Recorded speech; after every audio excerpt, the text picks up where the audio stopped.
बिस्मिल्लाहिर्रहमानिर्रहीम बिस्मिल्लाहिर्रहमानिर्रहीम। अस्सलाम वालेकुम। मैं हूं आपका दोस्त हसनैन अब्बास और आप देख रहे हैं मेरा YouTube channel Hasnain Abbas official. आज का हमारा टॉपिक है निकाहनामे के हवाले से। निकाहनामे के कितने कॉलम्स हैं, इनकी जो है ना क्या अहमियत है, इनकी क्या वक़्त है, कब जो है ना इनकी ज़रूरत पड़ सकती है, तो हम इसको तफसील से डिस्कस करने की कोशिश करते हैं। शादी ना सिर्फ एक अज़दवाजी बंधन है बल्कि समाज और मुआशरे में गुजारने के लिए, रहने के लिए एक हमें फ्रेमवर्क भी मुहैया करती है। तो इसी तनाजुर की एक अहम कड़ी निकाहनामा है। वक्त शादी माबैन फरीकैन या माबैन दूल्हा दुल्हन एक एग्रीमेंट जो लिखा जाता है निकाह की सूरत में, हम इसको डिस्कस करने की कोशिश करते हैं। बेसिकली निकाहनामा 25 कॉलम पर मुश्तमिल होता है। हम स्टेप बाय स्टेप इनकी अहमियत को जो है ना डिस्कस करने की कोशिश करते हैं। निकाहनामा के कॉलम नंबर 1 से 5 तक इसमें बुनियादी मालूमात यानी कि दूल्हा का नाम, उसकी बल्दियत, दुल्हन का नाम, उसकी बल्दियत, उसकी अज़दवाजी हैसियत वगैरह, ये जो है ना कॉलम नंबर 1 से 5 तक ये इनमें मुहैया की जाती है।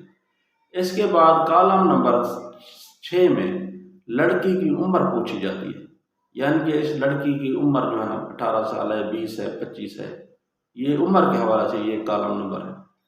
कॉलम नंबर 7 से 12 तक इसमें जो है ना दोनों फरीकैन के गवाहान की जो है ना वो मुकम्मल तफसील, उनका नाम, पता, उनकी जो है ना सकूनत, उनके दस्तखत, अंगूठे वगैरह वो कराए जाते हैं। इसके बाद आ जाता है कॉलम नंबर 13। इसमें जो है ना लड़की को हक महर जो दिया जाता है, यानी कि कॉलम नंबर 13 से 17 में ये लिखा जाता है कि लड़की को कितना हक महर दिया गया है, कितना हक महर जो है ना इसको बावक्त निकाह दिया जा रहा है, कितना बाद में दिया जाएगा, किस वक्त दिया जाएगा, इसकी कौन सी सूरतें हैं, सोने की सूरत में दिया जा रहा है या जो है ना कोई प्लाट मकान की सूरत में दिया जा रहा है या ज़री ज़मीन की सूरत में दिया जा रहा है, यानी हक महर के मुतालिक तमाम लवाज़िमात ये जो है ना कॉलम नंबर 13 से 17 तक इनमें जो है ना इनका इंदराज होता है।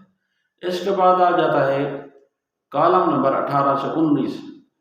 इन दो कॉलम में लिखा जाता है कि अगर मर्द जो है ना तलाक का हक लड़की को दे रहा होता है, यानी कि बाद सूरतों में ऐसा देखा गया है कि मर्द जो है ना तलाक का हक औरतों को भी दे देते हैं कि अगर हमारे दरमियान निकाह ना हुआ या कोई मामलात ऐसे हुए तो जो है ना लड़की भी ये तलाक दे सकती है।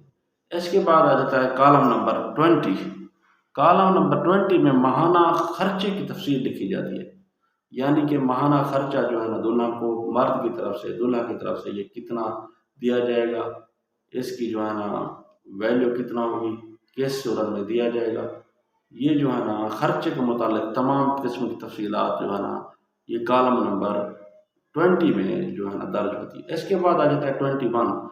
इसमें जो है ना दूल्हा की अज़दवाजी हैसियत लिखी जाती है, आया कि ये दूल्हा जो है ना ये गंवारा है, रंडवा है या इसकी पहले से कोई बीवी है, अगर बीवी है तो उसकी तफसील लिखी जाती है, उसके यानी कि पहली दूसरी बीवी, अगर उसके पास ऑलरेडी कोई शादियाँ हैं, बीवियाँ हैं, तो उसके मुतालिक तमाम किस्म की मालूमात ये जो है ना कॉलम नंबर 21 में लिखी जाती है। इसके बाद आ जाता है 22 से 25। इन कॉलमों में जो है ना दोनों तरफ दूल्हे के जो वकला होते हैं और दुल्हन के जो वकील होते हैं उनकी मुकम्मल तफसील लिखी जाती है, यानी कि दुल्हन की तरफ से कौन वकील है, दूल्हे की तरफ से कौन वकील है, उनकी मुकम्मल तफसील, उनके नाम, उनके पते, उनके जो है ना एड्रेस, उनके दस्तखत और उनके अंगूठे वगैरह कराए जाते हैं।